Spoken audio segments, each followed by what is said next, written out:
애니 어드벤처 속 주인공들이 폴더 대륙에서 처음 직면한 빌런인 에테몬을 다음으로 새로운 빌런으로 등장했던 뮤티스몬. 이번 편은 뮤티스몬에 대해 알아보려고 합니다. 뮤티스몬은 어떤 디지몬이고 애니 속 뮤티스몬의 모습은 어땠으며 또 뮤티스몬의 종류는 어떻게 되는지 이미 알고 있는 사람들도 있겠지만 몰랐던 분들은 지금 같이 알아보도록 하죠. 1997년 1세대 벽돌이 출시되고 무난하게 후속작인 펜들럼 버전 2까지 발매되면서 이후에 1999년 플레이스테이션 1 게임으로 첫 출시된 디지몬 월드 1. 우리들이 알고 있는 뮤티스몬은 벽돌이나 펜들럼이 아닌 디지몬 월드 1에서 처음 데뷔한 디지몬이었습니다. 저도 어릴 적 디지몬 월드 1을 즐겨 했었지만 뮤티스몬을 봤었던 기억은 없었는데 조사하면서 알게 된 정보로는 빌런의 이미지가 너무 잘 어울리는 뮤티스몬은 저기서는 빌런이 아닌 굶주리느라 도움이 필요해 보이는 NPC로 등장했다고 하며 여기서 플레이어가 뮤티스몬에게 피 묻은 고기라는 아이템을 먹이게 되면 뮤티스몬이 은혜를 갚기 위해 도와주는 조력제 역할을 해줬다고 합니다. 첫 등장이 악역이 아닌 선역으로 등장했다는 점이 뜻밖인데요. 이후에 약 2달 후에 뮤티스몬이 포함된 펜들럼 버전 3가 출시된 시점부터 뮤티스몬의 모습을 여러 미디어 매체에서 찾아볼 수 있었습니다. 원작에서는 반데몬이라고 불리는 뮤티스몬의 영문 명칭은 뱀데몬으로 표기되어 있었으며 저 특이한 이름은 오피셜이 나온 건 없지만 대충 짐작할 수 있듯이 뱀파이어와 데빌 혹은 데몬의 합성어의 느낌으로 볼 수 있었고 때문에 모티브는 이에 걸맞는 흡혈귀 느낌으로 만들어진 디지몬이기도 합니다. 여담으로 어릴 적 국내판 어드벤처로 처음 접해서인지 모르겠지만 개인적으로 반데몬이라는 이름이 조금 억지스럽다라는 느낌이 있기도 하는 만큼 뮤티스몬이라는 이름이 좀 더 어감이나 느낌이 자연스럽다라는 느낌이 드네요. 여기서 참고로 뮤티스라는 이름은 윗수염 박쥐속이라는 뜻으로 윗수염 박쥐속은 애기 박쥐과에 속하여 분류되는 박쥐계통 분류명이라고 합니다. 도감 속의 뮤티스몬에 대해 살펴보자면 언데드형 바이러스 종인 뮤티스몬은 어둠의 술법에 의해 되살아난 디지몬이라고 하며 막강한 힘을 가지게 된 언데드 디지몬의 왕으로 소개되고 있습니다. 원래는 컴퓨터의 데이터를 흡수해서 파괴하는 바이러스로 파괴한 데이터를 악성 컴퓨터 바이러스로 부활시킬 수 있는 능력을 가질 수 있다고 하네요. 뮤티스몬은 매우 잔인하고 교활한 성격을 가지고 있기 때문에 막강한 힘을 가진 뮤티스몬을 물리치는 것은 매우 어렵다고 합니다. 재밌는 설정으로는 막강하다고 언급된 뮤티스몬의 힘은 어두운 밤이 아닌 곳에서는 힘을 제대로 발휘할 수 없다고 하며 때문에 낮에는 힘이 절반으로 줄어든다고 합니다. 도감 속 설정들을 보면 뱀파이어의 느낌을 잘 살렸다는 점을 엿볼 수 있었는데 일반적으로 전해지는 뱀파이어의 정설로는 뱀파이어는 사람의 피를 흡수하여 말려 죽인다는 점과 뱀파이어에게 피를 빨린 일부 사람들도 뱀파이어가 된다라는 점 그리고 태양의 빛에 매우 취약하다는 점 등이 있으며 이런 정설을 바탕으로 뮤티스몬을 다시 보면 뱀파이어를 디지몬스럽게 잘 표현했다라는 점을 알 수 있었네요. 뮤티스몬을 많은 사람들에게 알리게 된 대표적인 출연 작품은 여러 작품 중 당연히 애니 디지몬 어드벤처로 꼽을 수 있으며 애니 어드벤처 속 뮤티스몬의 모습들을 간단하게 살펴보면 권 속에 등장한다든지 어두운 곳을 위주로 활동하는 모습이나 인간 세계로 넘어와 사람의 피를 빨아먹어 죽인다는 아니고 급성 빈혈 상태로 만들기도 하고 낮에는 힘이 빠져서인지 활동하기 어려워 임시 방편으로 안기를 뿌리는 등 뱀파이어 디지몬으로 볼 수 있는 뮤티스몬의 모습이 훌륭하게 잘 표현되었습니다. 무엇보다 뮤티스몬의 도감 중 막강한 파워를 가지고 있다는 구절이 추상적인 표현으로도 볼 수 있기 때문에 어느 정도 강한 힘을 가졌는지 대충 짐작하기 어려운 부분이었는데 작중에 등장한 뮤티스몬은 주인공들의 완전체 디지몬들을 상대로 1대1의 싸움에서는 압도적인 모습을 보여준 데다가 다수의 대결에서도 전혀 밀리지 않는 같은 완전체가 맞나 싶을 정도의 힘을 가진 강력한 빌런으로 표현됐었네요. 다만 성숙기인 엔젤몬이 뮤티스몬에게 유효타를 먹이는 등 세대 상관없이 천사 디지몬들에게는 약한 존재로 보이기도 했었습니다. 애니 어드벤처에서 등장한 수많은 빌런들 중에서도 뮤티스몬은 특히나 기억에 남는 빌런이기도 하는데요. 그 이후로는 뮤티스몬이 등장한 시점부터 애니 어드벤처에서 새로운 떡밥이 등장하는 동시에 풀리는 에피소드이기 때문입니다. 그 에피소드에 대해 추억을 되새겨 간단하게 살펴보도록 할까요?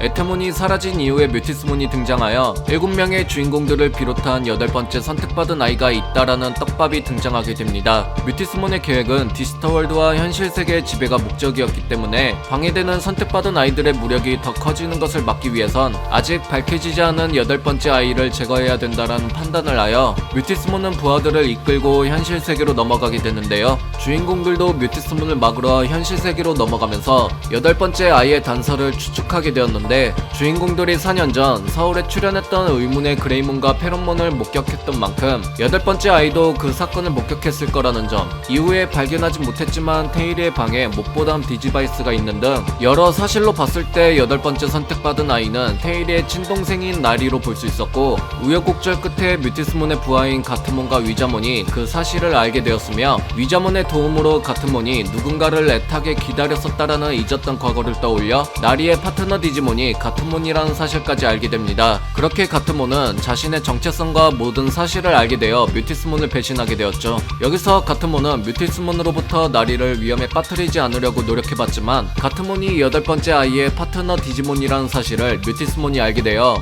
수세 끝에 뮤티스몬은 나리를 찾게 되었는데요. 위기에 빠진 가트몬과 나리를 옛날에 가트몬에게 은혜를 입은 위자몬이 몸을 던져 이들을 지켜내는 데 성공했지만 결국 사망하게 됩니다. 이 계기로 나리의 문장이 발동하여 가트몬은 엔제로문으로 진화하여 뮤티스몬을 쓰러뜨리는 데 성공하게 되었죠. 여기서 엿볼 수 있었던 가트몬 위자몬 커플 구도는 오래되었음에도 아직까지도 나름 팬들에게 지지받기도 하는 만큼 유명하며, 현재 연재 중인 크로니클 X의 이야기 중 다크에리의 문이 열리는 바람에 등장한 뮤티스몬 X와 그를 막아보려는 가트몬 X를 도와주러 온 위자몬 X 라는 형식의 스토리도 공개되기도 했었습니다. 크로니클 X는 본가 세계관인 만큼 애니의 어드벤처 세계관과 무관하지만 팬들을 위한 서비스 컷인 느낌의 스토리로 볼 수 있기 때문에 이들의 예상치 못한 등장으로 다시 한번 어릴 때 봤던 어드벤처의 추억을 곱씹어 볼 수 있는 스토리이기도 했네요. 크로니클 X의 이야기는 완결이 나면 천천히 정리하도록 하겠습니다. 아무튼 크로니클 X에 공개된 뮤티스몬 X에 대해 살펴보자면, 뮤티스몬 X의 디지코어의 내부 구조가 강화되었기 때문에 낮에 활동하는 거에 취약했던 뮤티스몬의 단점이 보완되었다고 합니다. 그래서 낮에도 풀파워를 발휘하는 것이 가능해졌다고 하네요. 이어서 외형을 전이랑 비교해서 살펴보면 재밌는 차이점이 있었는데, 뮤티스몬 X의 눈가면은 아예 눈을 가리고 있다는 점 때문에 가슴 쪽에 더 화려해진 박쥐 모양의 장신구가 눈으로 보일 정도인데요. 이런 뭔가 이상해 보이는 뮤티스몬 X의 도감에서 충격적인 점을 찾아볼 수 있었는데, 실은 뮤티스몬 X의 얼굴이랑 몸은 가짜라고 하며 본체가 망토라는 사실 때문에 망토로 덮고 있는 양팔도 인체 모형이라고 합니다. 그래서 그런지 뮤티스몬 X의 필살기들은 전부 망토를 기반으로 하는 기술들을 사용하며, 특히 그 중에서 블러드 드레인이라는 기술은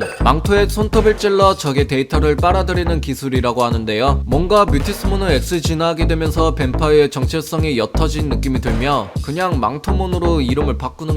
다시 어드벤처 이야기로 돌아오자면, 쓰러트린 줄 알았던 뮤티스몬은 흰수염 도사가 발견한 고대 유적의 예언에 따라 베놈 뮤티스몬으로 다시 부활했는데요. 도감 속 베놈 뮤티스몬은 마수형 바이러스 종인 궁극체 디지몬으로 짐승의 하체와 딱정벌레 같은 껍질을 가진 상체를 가졌으며, 뮤티스몬이 진화한 진정한 모습으로 소개되고 있습니다. 숨겨둔 힘을 해방한 베놈 뮤티스몬이 가지고 있는 것은 오로지 파괴와 사륙의 충동만 있기 때문에 원래 이성과 지성을 유지하며 신사적으로 행동했던 뮤티스몬은 이 추악한 진정한 모습을 드러내기를 싫어한다고 합니다. 그동안 뮤티스몬은 여러 게임이나 카드에서 데블몬의 진화체로 많이 등장했지만 그렇게 크게 연관된 점은 찾아볼 수 없었는데, 베놈 뮤티스몬 같은 경우에는 상체 부분부터의 외형이 데블몬과 비슷하다라는 느낌이 들기도 했네요. 그리고 애니 어드벤처에서는 본체가 저 짐승 같은 하체로 그려지기도 했었습니다. 아무튼 그렇게 워그레이몬과 메탈가루몬 그리고 선택받은 아이들로 인해 베놈 뮤티스몬은 끝내 패배하여 장렬하게 퇴장하는 줄 알았지만, 이후에 후속작 파워디지몬 속 뮤티스몬의 원혼이 말도를 숙주로 삼아 끝내 부활하며 최종 빌런으로 다시 등장하였는데요.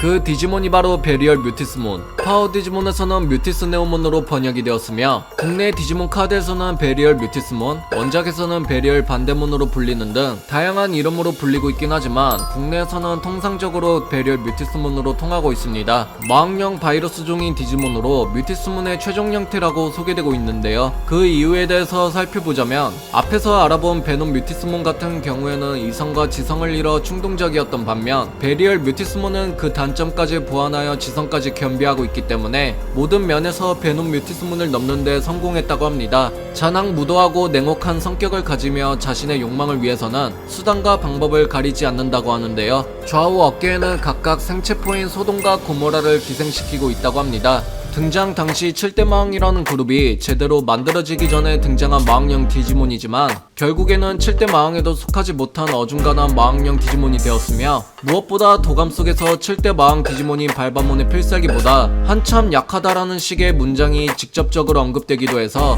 뭔가 그동안 강한 디지몬으로 기억에 남았던 뮤티스몬의 이미지를 베리얼 뮤티스몬이 의도치 않게 실추시키는 느낌이 들기도 했네요. 그나마 개인적으로 기억에 남았던 애니 속 베리얼 뮤티스몬의 무서웠던 모습은 그동안 충신했던 아라크네몬과 미이라몬을 잔인하게 죽여버리는 장면이 있으며, 연출과 더빙 때문인지 어릴 때 저 장면이 정말 충격적으로 다가왔었습니다.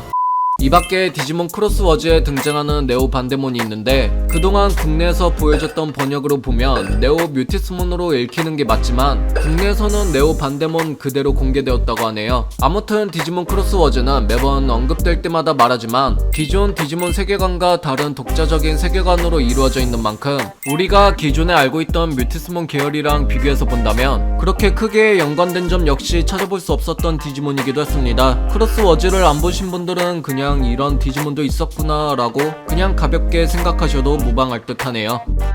이번 편은 여기까지입니다. 어떻게 재밌게 보셨나요? 그럼 저는 다음 영상으로 다시 찾아뵙겠습니다. 빠른 소식을 접하시려면 구독과 좋아요 부탁드릴게요.